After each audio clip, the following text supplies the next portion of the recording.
Good morning, everybody. Welcome. Glad to have you all here. Welcome to the 2024 Hyperspace Challenge webinar series. My name is Kelly Stafford. I'm the Senior Program Manager for Hyperspace Challenge. I'm just really glad to have you all here. This is part of an ongoing series hosted by the Hyperspace Challenge, Air Force Research Lab, and the U.S. Space Force to strengthen the connective tissue between diverse communities within the space industry. I invite you all, say hi in the chat, tell us where you're from. We'd love to hear from you. It's always good to know what company you're with and where you're from, so don't be shy. If you have questions throughout the program, please put them in the Q&A that's at the bottom of your screen. And let's get started with the program. So I'm really glad to be joined by Tom Cook and a group of other great experts in this field. We're talking about workforce, what the challenges that we're facing in the space workforce. So let me just hand it over to Tom to get to the good stuff. Well, fantastic, Kelly. Thank you so much. Thanks for the opportunity for our panel to come together today. Really excited about bringing these folks together. They bring a lot of different expertise from industry, from our consulting areas and talent. And hopefully everybody will get a sense of an overall strategy for their human resource allocations as they're looking to build and grow in the space industry. Real quickly, I'm Tom Cook. I'm the co-founder and CEO of Spacely. We have been building for the last 4 years a online talent marketplace for the aerospace industry specifically. And when we get to some other options today, as far as what your options are for talent resources, when we talk about borrow or fractional, those are the spaces we like to sit in. So next, I'd like to pass it over to Amy for her introduction. Hi, everyone. My name is Amy Giggy. I am the founder and co-CEO of Talent to Team. We are a fractional HR firm, and so we help companies build their talent strategies and scale through their stages of business. Thank you, Amy. Jason? Yeah, hi, folks. Jason Held. I'm the CEO and founder for a company called Sabre Astronautics, based in Boulder, Colorado, as well as Australia. And so I tend to go back and forth. And what we do is we fly satellites for a living. We do space domain awareness software. Thanks. Thank you, Jason. John? Hi, John Schaffner. How are you? I'm working with MBO Partners. I've got a long relationship with space and aerospace. I was an Army aviator for 25 years and worked in all kinds of ISR and rotary and some space-based platforms. MBO Partners is kind of global leader in independent workforce connection and contingent workforce planning. So we work with a lot of the bigs now, and we're working to develop some capabilities to support smaller businesses with our thousands of independent consultants, whether that be in a contingent nature or other service building nature that can help you build high performing teams quickly. So great to be here. Fantastic. Thank you, John. Meredith? Hi, I'm Meredith Schweitzer. I am part of the support team for Hyperspace Challenge. So I'll be here sort of monitoring the chat and looking at the Q&A, keeping time. So I may pop in and out just to remind us kind of where we are in the program. If anyone's having issues, just let me know in the chat and we can try to figure something out. And I'm thrilled to have such a powerful panel here today that really, I think, can address some of the big issues that our community faces. So thank you all for being here. Great. Well, I'd love to get started right now around this topic. You hear during the introductions a lot about fractional, independent, those types of terms. But what we really want to start with is actually the overall strategy. While there's a lot of, advocacy here on this panel for fractional and contracted type of work, project and task-based work, that's just one element of an overall strategy. And I'm going to pass it over to Amy to talk about looking at this more holistically from all your resources that you have, and then we can get into how these things all come together. So Amy, over to you. Do this. Welcome to my HR world. Everyone can see the screen okay? Perfect. So the components of a talent strategy as you're building, it's really about who you need in what seats at your company. So you want to start with a framework of where am I and then where am I going? There are 4 talent strategies to choose from. The first one being build. So build is you're going to bring in junior talent. You can pay them less. Let's say you could pay them at the 50th percentile or even slightly less than that. But the goal is that you're going to grow them. Their incentive to work inside your company is to grow, to learn, to get exposure to different things. But they need the mentorship. They need the development to be able to do so. So that's a lot of, you see entry level roles at build or something. If you have a high level person who knows what they're doing, you can plug a build in underneath them to help exponentially grow their capacity. Buy is you're going to bring someone in who's been there, who's done that. They are at a senior level, probably at a senior role within your organization, whether it's an individual contributor role or a management role, but they are the top of their level and you're going to pay essentially top of level prices for that talent. Borrow is what Tom's referenced a couple of times. So that could be fractional talent. It could be workforce contingent talent where, hey, I only need this group of people for the next sprint to get my business through, which is something that John's company works with. So it could be short term. It could be part-time. There's a lot of different ways to do fractional. You can also, when you're using that borrow model, you can use build talent or you can use buy talent. So there's different people within that borrow group as well to focus on. And the last one is bot. So bot is you're using AI or automation to replace part or all of a role. And we're seeing more and more of this as AI gets just a little bit better. All right, Tom, that was Amy, short. Yeah.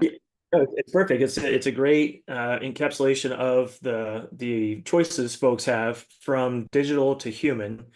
We have I'm not sure if Diane Finkhouse is online today. She helps us a lot out of Shoshenworks.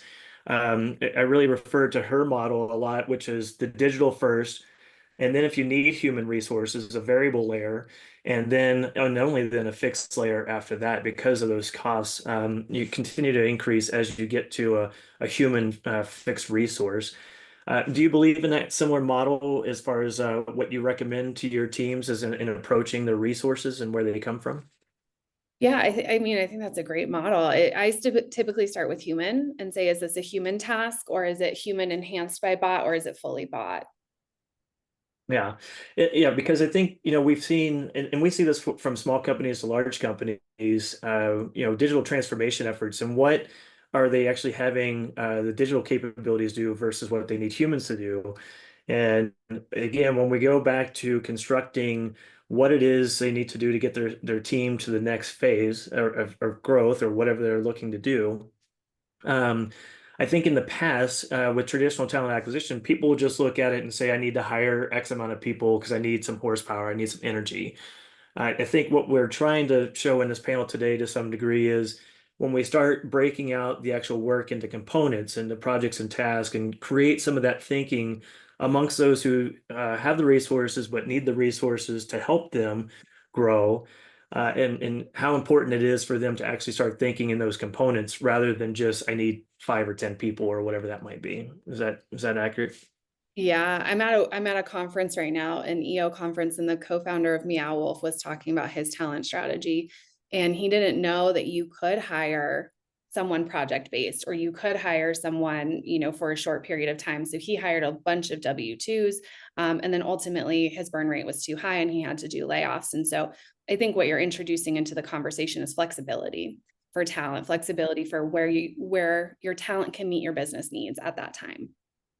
Yeah, we've been big proponents of the flexibility, the agility that you gain with it. The velocity is important, but you just raised an important issue, and we're seeing it in the space industry, which is we've had some very successful fundraising for companies, and some of them, 2 or 3 years later, burn through that runway of their financing, and because they didn't really take a talent approach at the outset, they knew they had a lot of money that encouraged them to go out and hire a lot of resources, but then the revenues didn't come in to keep those resources there permanently. Can you talk a little bit about that as, you've seen these same teams go through, from seed to Series B and what those challenges might look like? Yeah, thanks for bringing that up. So we typically see about 85% turnover from seed round to Series B, and it's for a couple of reasons. One, it's the stage of business. As we know that companies grow faster than people do. And so it can be really challenging to absorb all of the hats we have to wear. And so sometimes you have burnout, or sometimes you just don't have the right person in the right seat. So agility is the most important thing to build into your talent model, and self-awareness for yourself as leader. For example, you're going to start to fire yourself from all the roles as you gain the team under you that you need. So at first you're responsible for marketing, and then you hire someone who's responsible for that. But agility in your model helps you scale and hopefully not burn through that investment quite as fast. And you're going to find people who are going to be right for that stage of business. And it's important, I think, as you highlighted there, that you have different people that are right for your business at different stages. And as much as we talk about culture and we want people to stay with us, the data shows out there that people do move more frequently now, from 18 to 48 months in a job. And the expectation that these folks are going to stay with us from those phases is actually maybe not the right expectation to build early on. Correct. And I think for the first two stages, so there's 4 stages of business. One, you're in the garage, you're figuring out, do you have product market fit? People are probably part-time. You have a lot of friends, family, maybe. And then second, you're getting people wrapped around an idea. You're starting, everyone is, really pitch in, a lot of cult energy in that, in a good way. People are really excited about the success of this endeavor. Stage 3, you're focusing on process, systems, repeatability, scalability. And then 4 is business renewal and decline.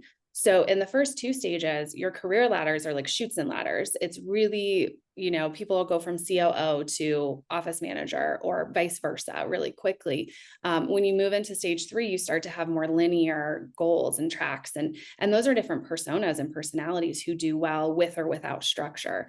So to the point of the turnover we see between seed round and Series B, getting it from the ground all the way to a scalable, let's say even a Comcast size business or what have you, that takes a lot of different skill sets from a lot of different people. And it is okay that they don't make it from stage 1 all the way to stage 3 or 4. I think it's so important to know. It really is a good dovetail in bringing Jason into the conversation. Jason has a successful space business that's been bootstrapped. We'll talk a little bit about it. But Sabre Astronautics also supports a wolf pack of early entrepreneurs out of Australia.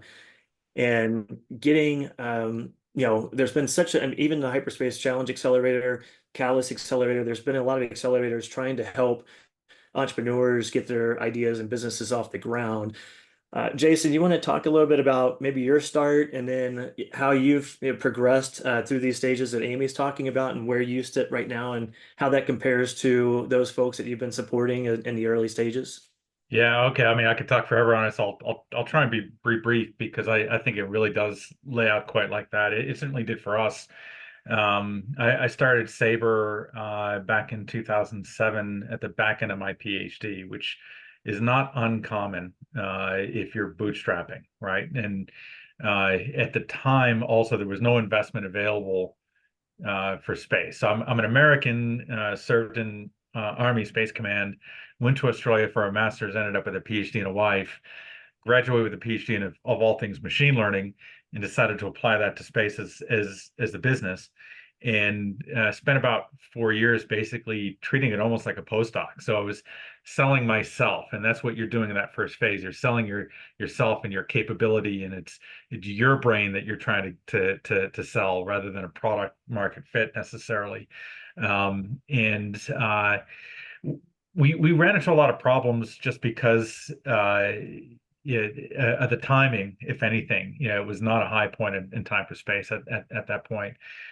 So we had to do a lot of kind of avant-garde things, kind of guerrilla marketing. We partnered with a beer company to make a beer you could drink in space, which is not something you'd normally combine with the type of security company we have now, serving defense on multiple continents, and in very national strategic missions. You normally would not correlate the two, but we were doing all sorts of innovative things back in those days, and yeah, make a beer that you could drink in space. It became the #1 most clicked video in Australia for 3 days in a row.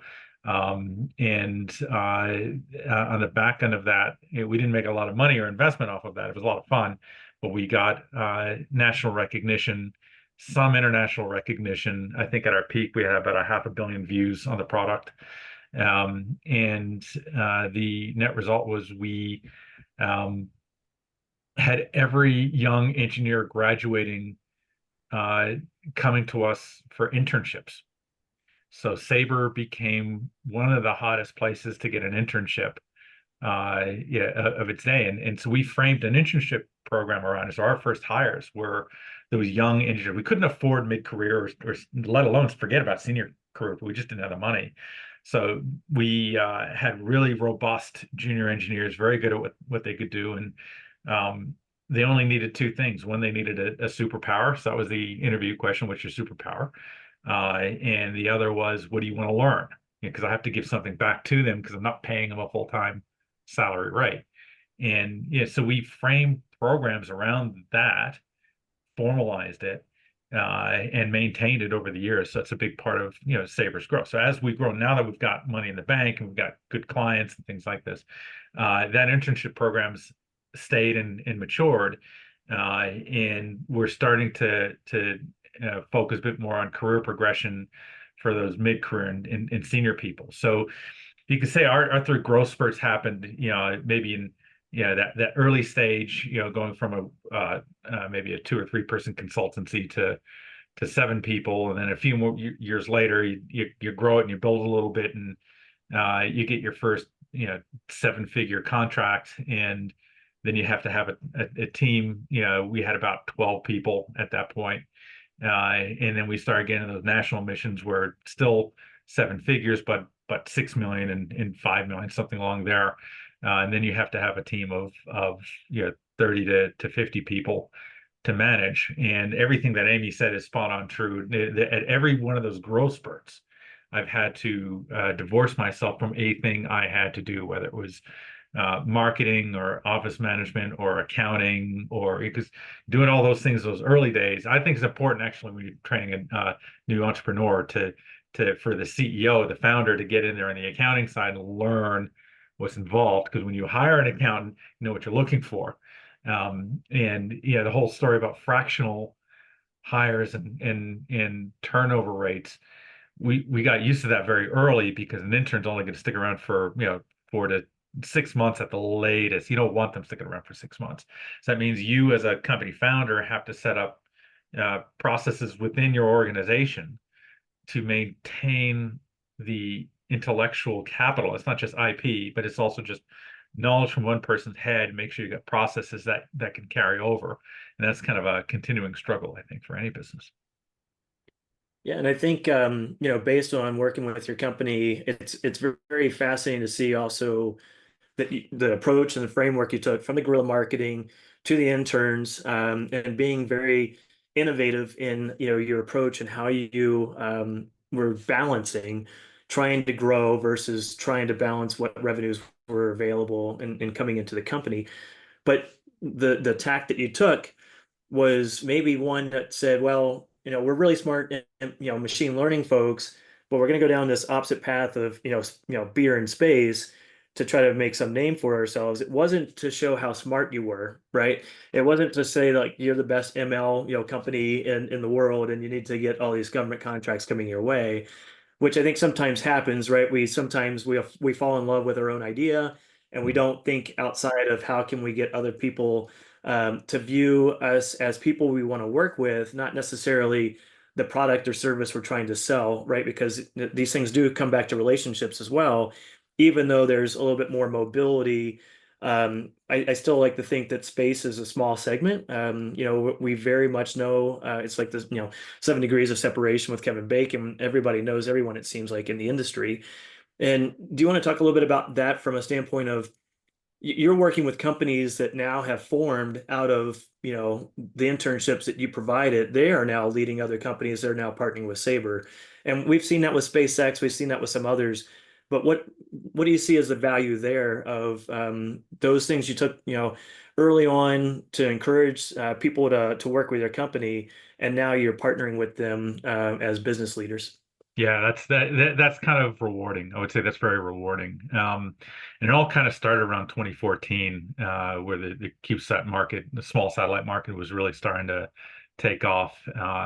And it also, part of it is there weren't a lot of jobs open.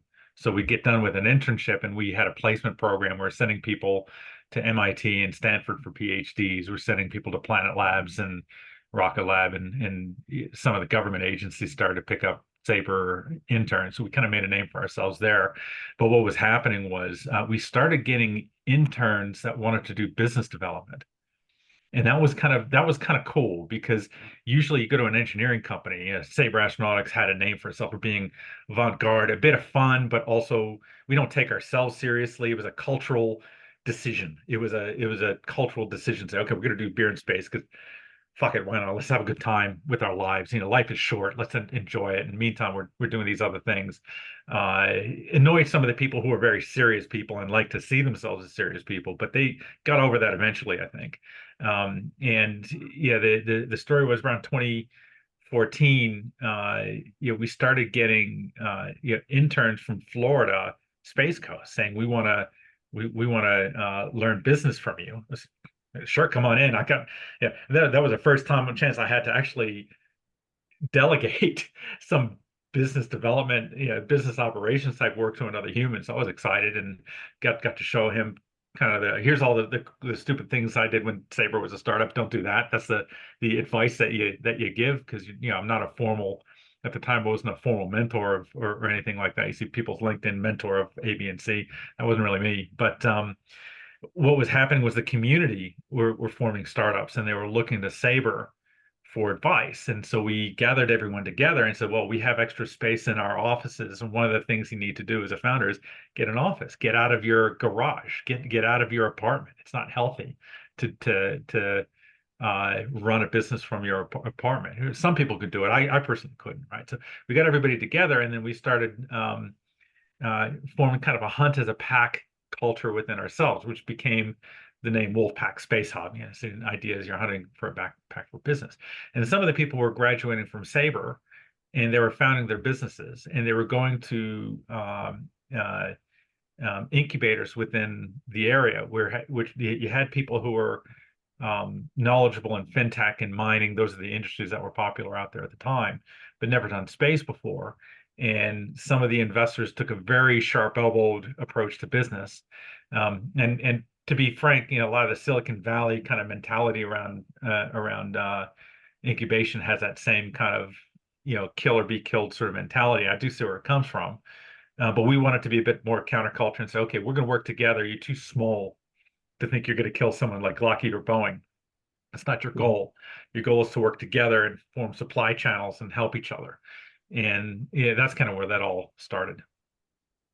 That's fantastic. And I think it's a great segue into John and his work with MBO Partners, because he gets to see a spread from, kind of where Sabre is in its journey right now, which I would, still consider, small, mid-sized business, to the enterprise that you just brought up, Lockheed's and Boeing's.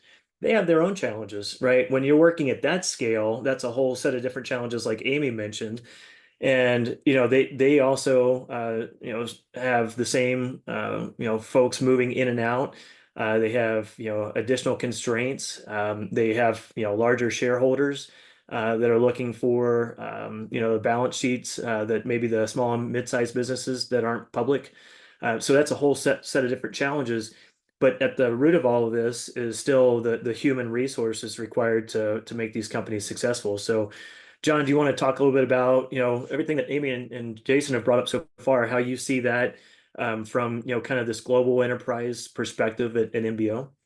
Sure, and I'm definitely looking forward to future conversations with both of those guys. It's great to see where they are in the space, and really, if you look at the space industry, it's been around for a long time, but it hasn't been growing like this ever, right? And even at, you know, our major clients, SAIC, Booz, you know, Northrop and those, their space entities are either currently part of another business unit or recently spun out.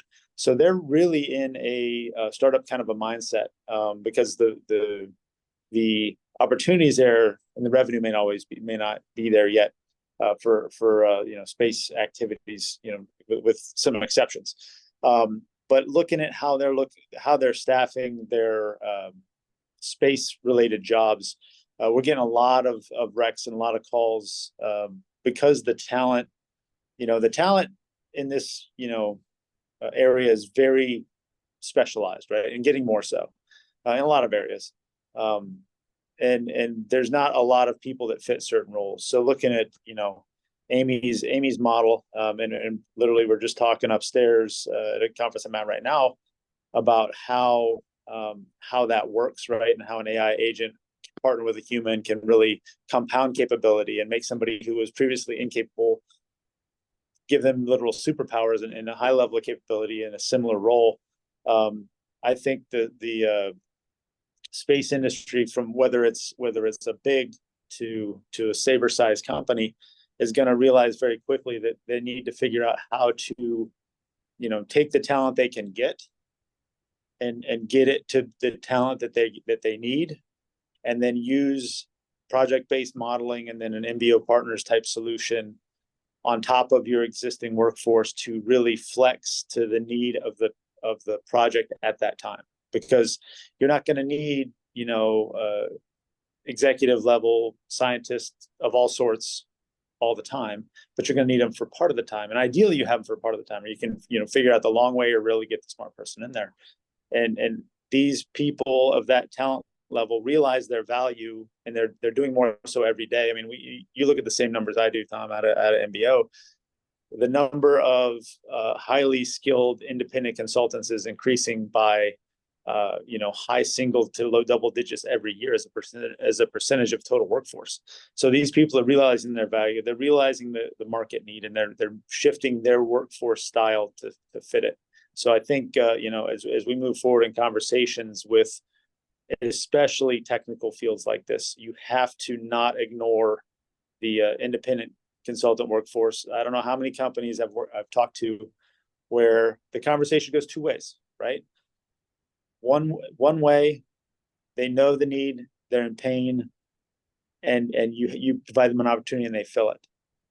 The other way is they're not in enough pain to really accept a new way of going at things, and they want to own all the apples, right? They don't want to share with anybody. And, you know, they quickly become that first company once they realize there aren't enough to go around, and they don't have the revenue to get those types of highly specialized skills. So, you know, looking at a workforce model that is flexible and meets projectized goals in a way that is replicable and as a way that is good for companies is I think the way people are going to go. And as a side note, with our more longer term companies that we've dealt with, Booz being a great example of this, the independent consultants that work with Booz, given what we were talking about, the worker turnover, the independent consultants want to work with you. They want to maintain a long-term relationship with you. They want to keep you as a client forever if they can, right? Because they need to keep that number one concern of independent consultant is you know, where's my next, you know, gig coming from? Where's my next revenue come from? If they have a consistent relationship with you, they will gladly come back when they're needed. And as, again, at Booz, in several business units, several technical business units, the knowledge base is in their independent consultants, not in their W-2 workforce. So that's something, especially in this space. I'm trying to avoid the word space to not make an inadvertent pun, right? It's difficult though. But in this, you know, in this sector, we need to, you know, collectively acknowledge that talent is scarce, and we need to start building relationships with independents of said talent so that they can come back and support us in the future, rather than, hey, I got to let Bob go because he's, you know, $350 an hour or $400K a year. I just can't afford to keep him. And then you let him go back out into the wild, and someone else picks him up, and then Bob's not there next time. You have to, you know, do something. So, you know, material science guys right now are pretty hot. But there's a lot going into this, and I'll pause there. But it is an interesting field. But the workforce solution is there. It's just getting the people to the point, where they'll accept in their mind that they don't need to hire this person for a full-time job. Yeah, you've raised so many great points there. I think the main thing that's coming out from what Jason was just talking about, what you're just talking about to me, is there's this more collaborative model than competitive. And for so long in this sector, we've been highly siloed and highly competitive, and it's been a race to get the talent. And you're right, Spacely uses MBO numbers all the time for, our discussions with our clients as well. And, we're closing in, between that 30 to 40% of the US workforce considers themselves independent. So if you're not looking at that pool of people, that pool of labor, that labor pool, you're effectively only fishing in 2/3 of the available market that where people are sitting out there looking for opportunities. And we always say that of people that want to work with your company, not for your company, right? So there's a difference there. And I appreciate the differentiation you made there as well, which was these folks do want to work with your company, and they want to keep working with your company. So those products are typically going to be pretty good because they're wanting to get that repeat business. Even talent marketplaces like ours at Spacely, our goal is to make those connections very successful because we want people to keep coming back and having engagements. So I think that the collaborative idea is interesting because we've talked about this with the smallest companies and the largest companies. When you talk to Lockheed and Northrop and Boeing, what we see is people are moving frequently, which is in the standard deviation of the data that we have, and a lot of it because they have clearances is because they have clearances and they do have an opportunity, and that's how they're actually using the market to achieve a 10 or 15% pay increase. In these enterprise companies, they kind of lose opportunity to keep growing, building, or matriculating through the company to higher levels of responsibility and compensation. So one way to go do that is go jump to another company who's more than willing to pay you a signing bonus and a 10% increase because you have a clearance and you're ready to go and you have the technical skill sets. But in our opinion, it's basically we're just shuffling the deck chairs. We're not really growing the capacity of the industry without some new models that are more collaborative. Jason was talking about hunting as a wolf pack, right? You're not going to be a small company necessarily and be able to go up against Lockheed. And when we talk about finite resources, like humans and technical humans, there are finite resources for our current space economy, right? We talk about a commercial space economy, but our opinion is we're not there yet. We're still dependent on DoD and NASA dollars for the preponderance, if not all of our revenues. And so everyone's fighting for that same finite pot of resources, right? We can kind of see what that's going to be every year with a defense budget and the national overall federal budget for NASA. So when you're looking at what opportunities exist to bring revenues into your company and whether you're going to collaborate or compete to try to bring those revenues into your company to survive, I think what we're getting to here is this notion of greater collaboration, both with individuals and companies, as an opportunity to go after it, as opposed to just saying we're going to go it alone. We've got the best people, the best product, the best service, and we're gonna make we're gonna die on this hill. There's going to be successful companies, no doubt. But I think what we're all approaching here is the agility, flexibility, the recognition that people's relationship with work is changing. So there's not any one factor you can put your finger on that's explaining why company A is having trouble with human resources versus company B and so forth. And so I think that's what MBO does very well in their State of Independence report is they really get to see really an independent look from what's going on with all these companies of all sizes. Is that fair to say, John? Yeah, I think so. And as we continue to grow our presence, like our federal presence is up almost 40% this year, just because we've really learned as a company on how to participate more in the billable side of contracts and participate with partners in the actual contracting process. That it helps us better understand our role and place and value to companies, especially in the technical space. And two, it helps us look out ahead of the need into the talent workforce so that we can make sure that, we find those communities of talent and align them with, whatever need our clients see, or really, look at the broader industry and say, hey, there's a significant need here. We have kind of a gap of visibility there. We know the people are out there.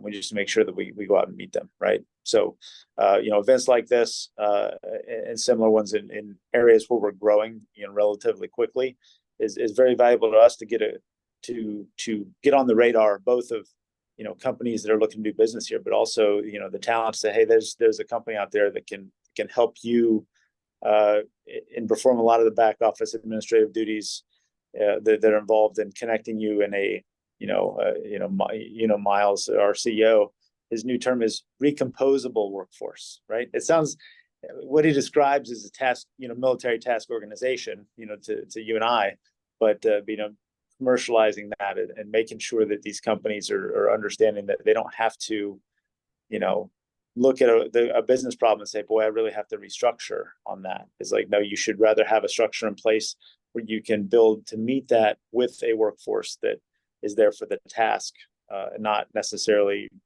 completely shift the business unit towards it. Yeah, I love that. And I see that definitely in enterprises who feel like they've got to bring in a McKinsey or a Bain or whoever and do this massive transformation effort that also sends, people out the door sometimes, or at least, lowers morale as they're, trying to show that they're changing the business to fit what they think they need. And all the while, there's all this work that needs to be done while they're trying to reshuffle the organization underneath of them. I love the idea of the military piece, and the component of how you look at fighting these different wars and with the people that you have, but recomposing them in different manners, to meet the current challenge and the current task. I think that's a really interesting way to look at it. Jason, when you look at the challenges of balancing what the market rate is for folks that you're looking for, and you're working with advanced ML and AI types of folks, and we've said this for some time that in the old days aerospace didn't have to compete with anybody. If you're an aerospace engineer or you were in the industry, and you were kind of you were on a glide path to be in the industry with your education and training that put you into the aerospace industry. That's no longer the case now, especially with software development, UI, UX, AI, ML. Every industry needs that. So when you look at trying to bring folks into Sabre and you recognize what they could make, have you found it to be enough to say that this is our mission and it's a unique, compelling mission, and some folks are willing to give up some of the compensation to work on a compelling mission? Or do you recognize that there is a challenge sometimes in trying to compete with other industries now and what those market rates might be for these very advanced, skill sets that you're seeking out? Something in the middle, mainly because it's a very personal decision. Everybody gets a job that they want for certain reasons. If people are coming just for the money, we can't compete with. And it's actually interesting because comparing our U.S. laboratory here in Boulder, Colorado, with our lab in Sydney, Australia, versus our operations center in Adelaide, Australia. Three very different cities, very different kind of talent makeups. Adelaide's very defense focused for Australia. Boulder, Colorado, very close to Colorado Springs. Really good talent out here. A lot of talent on the market out here in Boulder. And Sydney, of course, has got very good software engineering. And I would always say, by the way, like we're a space company, right? That hires software people. But the truth is, if you give me a really good software engineer, I could teach them space. If you give me a really good space engineer, you can't teach them software. Software is a trade. Space engineer is not a trade in the same sense.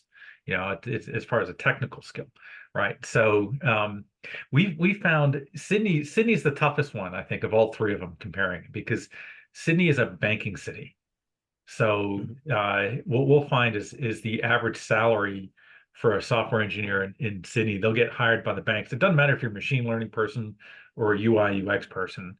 Anyone who could cut some code, the banks are going to soak them up. We're not worried about Boeing or Lockheed out there. We're worrying about like Westpac and NAB, banks like that, because they'll like 180,000 a year is a small salary for someone like that. In fact, we had a 19-year-old sophomore in college, second year student in university out there. He was doing our web development for our website, something fairly straightforward, does need a lot of talent.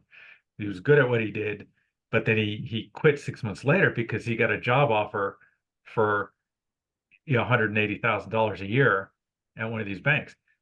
As a businessman, a business person, you can't compete with that. Mm-hmm.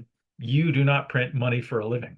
You are not a bank, So we really do need the people who have stuck around at Sabre, definitely people who are passionate about the industry. I don't think we have to explain that too much, but we do take that into account in the application process. When we get an applicant who's like, I just want to do interesting engineering, we'll hire them if we need them, but we know that there's a timeline on that. Oh, by the way, space engineers are not immune to inflation. So the current economic situation we have globally is affecting every nation. Everyone's wallets are getting squeezed, and everyone's asking for raises. So the story you said where an engineer sticks around for 18 to 48 months, I think you said, I don't know if I have that right, and then looks for another job, especially the younger ones. I did it too when I was a younger engineer, so I can't blame them. It's just kind of they're always looking for career progression. You have to kind of plan for that in advance when you hire them. Yeah, and Amy, I want to get back to that because what we've advocated with our clients is in the traditional acquisition model, it's very binary. You're employed or not employed. And I always looked at that as a waste of resources. I see it the same way with folks that are retiring out of the military or out of the industry as well. They have tremendous amount of experience, expertise. They have clearances in a lot of cases. But if there's not different pathways for them to participate, and they're either employed or not employed, you could just lose access altogether to that investment, right? With that binary choice. If someone stays at Lockheed, for instance, for 3 years and they leave, what we were trying to work with Lockheed in the state of Colorado was, when are you going to work with Raytheon as opposed to compete against them? There's going to be some programs you actually team together. Where are those times that you guys can then both, combine some salaries together so that person is encouraged to come into the industry? You both have saved money, and I'll just use some more numbers here. Average salary here, median salary is 110,000. Average salary required in Denver to buy a median house is 170,000. So we're about 60K lower because of housing costs. Jason just brought up inflation costs, right? So I think people are looking at work differently, and they're saying, well, there are new opportunities for me to maybe go get market rates. Maybe I am going to do, side gigs or side projects to make this all work financially. With Lockheed and Boeing, if I can convince them both to spend 75,000 instead of 110, the total is 150. It's 40 over the 110. They just save 35 in a collaborative talent sharing pool mindset as opposed to a competitive mind sharing or talent sharing. But this binary decision of, you're employed or not employed, how do you see that in your build by bot, model to continue accessing the talent people have invested in? So when they leave, you don't just close that investment, entirely once they walk out the door. Yeah, that's the beauty of the fluidity in the agreements and the engagement together. The thing Jason just brought up that I want to make sure I address too, with being able to compete with market rates, the other piece that startups have that they can use, or the other bargaining chip, is equity. And that's where I see that come in, because for compensation, you can pay me now or you can pay me later with interest. The pay me later with interest model is the tool that we startups have to retain talent over the long run, especially if and you want them aligned with the long-term vision and the purpose and the value of the company. But that's just the other tool that you see startups use most frequently to help retain the talent. But as people start to want different things, I think one of the biggest competitive advantages of fractionals is if you're working with multiple people, you have great frame of reference. and you have great frame of reference to say, we're doing this in this company, and obviously not sharing details or anything that would be proprietary, but being able to take best practices and loop them back through all your other fractional clients to make sure you're top of industry. That's one of the biggest questions my clients ask is, well, what are your other clients doing? Because they want to make sure that they're staying competitive, and they know that having those multiple vantage points is a competitive advantage for them. Yeah, it's fantastic. I think that we talk a lot about talent shortage in the industry.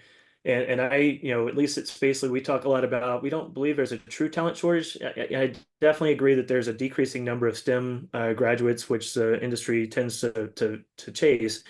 I don't think that's the only pathway to get into the industry. Jason talked a little bit about you can make a software industry person, somebody that understands space. You can do that with a lot of different folks. And so getting a skilling, reskilling opportunities for folks, getting something that's allowing them to project what they might want to do, but then also providing data sets to them as well, especially around their skill sets. Hey, this is a declining skill. This is an emerging skill. Here's a prosperity pathway if you get these credentials or certifications. We're seeing that maybe there's not as much onus on a STEM degree as maybe a future certification and credential as people are looking at that. Have you seen in your clients people unintentionally turn people away still to this day because of a lack of credential or lack of paper or lack of some type of something they're looking for versus skills-based hiring, which is where we think the market may be moving? Yeah. And we work hard on helping our people understand skills-based hiring, but it's a change. It's a I can't think of the word right now, but a paradigm shift, right? To be able to kind of look at the skills that you need and place them in. And Caitlin Duffy in the chat mentioned you get better work out of people who are, potentially, again, aligned to the skills that you need, but more fractional because the posture is just a little bit different. When I come in as your advisor. And especially if you're hiring someone in a role that you're not as competent in, maybe you're not a marketing person, you didn't grow up through that. You want someone who's going to come in and tell you where to move, where to look, and what to build versus someone who comes in as a full-time hire sometimes has a different posture. They want to know, your way of doing things, and they want to follow that to the T. So it's just, I think skills-based hiring is incredibly impactful and important. And it takes thought and skill to break down what skills do I really need? What certifications do I really need before posting something? And it changes all the time, right? We just, 2 years ago, we didn't know we needed prompt engineers or Gen AI folks.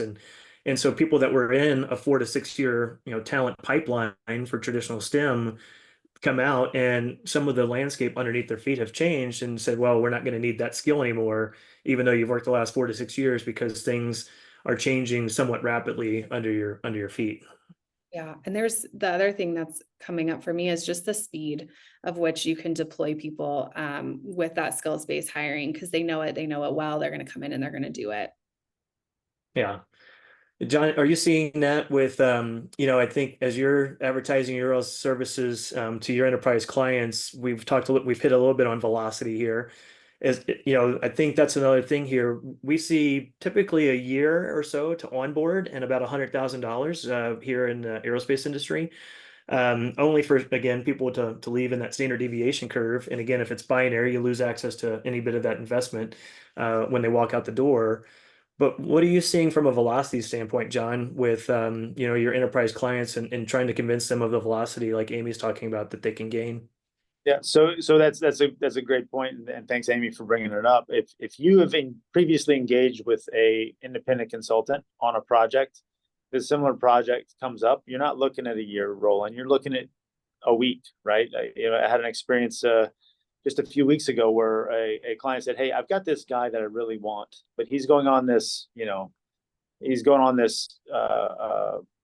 fellowship in 6 months, so we can't really hire him. Can you guys help out? And he had the exact skill set they needed. And we said, well, will the guy pick up his phone today? And they said, yeah. I said, well, we'll have him on and billing by the end of the week. And it was really that easy because he already had, he was pretty pre-vetted, right?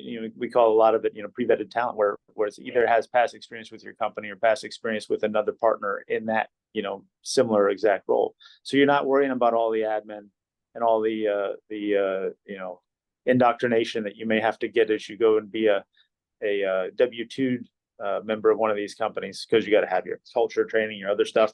Whereas, the independent just comes in, does the job, has worked with you in the past, and understands the culture just fine because it's in their best interest to fit into it. But yeah, it's very much in line with that, where as an independent, you're not necessarily showing your resume, you're showing your skills. That first one may be kind of a resume discussion, right? And you got to have the right stuff on there, the right letters. But after that, it's really, hey, I did this for you in the past. This is really similar. Let's talk rates. Let's talk, and it's a much quicker, faster, and more productive discussion, for gig number 2 or 3 with the company. Staying along those lines of velocity, John, what do you think about, there's a growing number of talent marketplaces. I think there's over 800 now globally, versus, finding folks there versus having kind of a typical kind of consulting agreement, or retaining kind of agreement, for traditional consultants. What do you see the value between, the pros and cons between those different mechanisms, and how they may, speed up or slow down that process you're just talking about? So 2 things, right? One is administrative burden, and the other is, access, right? So MBO Partners is unique, and we've talked about this before, and that it was built on compliance. So to engage with a contingent worker, whether it be a W-2 person, a 1099 person in a contingent form, you have certain Department of Labor and IRS requirements that you have to meet. Not only that, now in many states, there are state and local regulations that make that relationship either more or less complicated, which would make our side, your side, I say our side MBO, your side client company, our risk profile and requirements, change a little bit, right? We've spent a lot of time and resources to capture that and make sure that, if you're sitting in New Mexico, or you're sitting in Boston, or you're sitting wherever you're sitting, or sitting in, somewhere in the Southeast Asia, you can engage with the contingent workforce in a way that's compliant, both, where you're headquartered, where the person's doing the work, and then, wherever they are, right? Because you really have those 3 variables. And that's part of the thing where, you can throw up a talent environment, and you can start throwing people at jobs, but when it comes to actually legally engaging with them for work, it gets complicated very fast. And, with MBO, because we do it at scale, we can do it relatively cheaply, and in a way that is assured compliance. Step one for MBO is build a legal defense file for this person, so that they are compliant the way you want to engage them. At the same time, concurrently running them into your systems and onto your platform to work. So that slows it down a little bit if you want to talk to speed. But again, the first engagement's the longest, the second engagement's much faster. But you have to have and understand that stuff needs to be built in, especially for a small company, to engage these folks. It's not something you may want to do, internally, just because of the cost, is too high to hire a labor attorney or whatever. Much better to outsource. But it's definitely one of those things that is a strong consideration, moving forward. And then, hitting on the skills base and what little letters are behind your name. That's something we play with all the time. And we talk to the independent consultants and people I brought on as, this is how you best market yourself. And, you get in, again, getting in and getting a relationship with a company as an independent consultant or a contingent worker is a much better way to demonstrate your skills and talents than, blindly following or filling out a job application. So I just, from the staffing side, from the talent side, that's the best way to do it, is to just get your foot in the door and start having conversations within that company, networking within the company you want to do business with as a client. And then that makes the skills-based piece much easier than, I have to frame the skills as a talent manager or a talent provider from this, prospect A to client B, and make sure that everything matches and everything's up and up. But it's just, kind of shifting that burden a little bit to where it makes sense. Tom, I noticed we're getting up towards the top of the hour, so I think if we want to do maybe like one more question and some wrap ups, if any of your questions didn't get answered, you're welcome to message us and we'll try to get them answered for you. But Tom, if you want to do some sort of wrap up, a wrap up question or a wrap up thought, that would be great. Yeah, I guess for each of you, just we'll start with Amy. What is your advice? I think the majority of the folks for the challenge webinar series are going to be younger companies, new entrepreneurs, folks that are getting maybe tens of Ks, maybe hundreds of Ks, maybe even a million out of a a SpaceWorks or AFWorks challenge. What's your recommendation based on everything we discussed today of how they go tackle the world and try to bring their business to fruition out there in this big bad mean world? I mean, you said it. I think the most important thing you can do is identify a peer group. So I'm involved in EO, I have WPO. I'm sure there's space specific groups as well, but to have that group that you can lean on because you're not alone and the challenges that you face are not singular to your company. That's probably one of the most important things I did for myself as a founder. Great. Jason?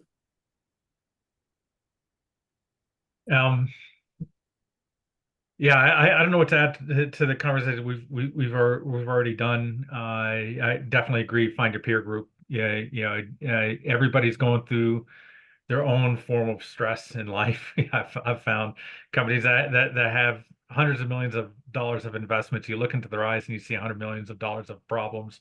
And Sabre is a bootstrap company. We got our own problems too. It's all the same. So yes, it's a competitive world out there, but you find people that you can work with.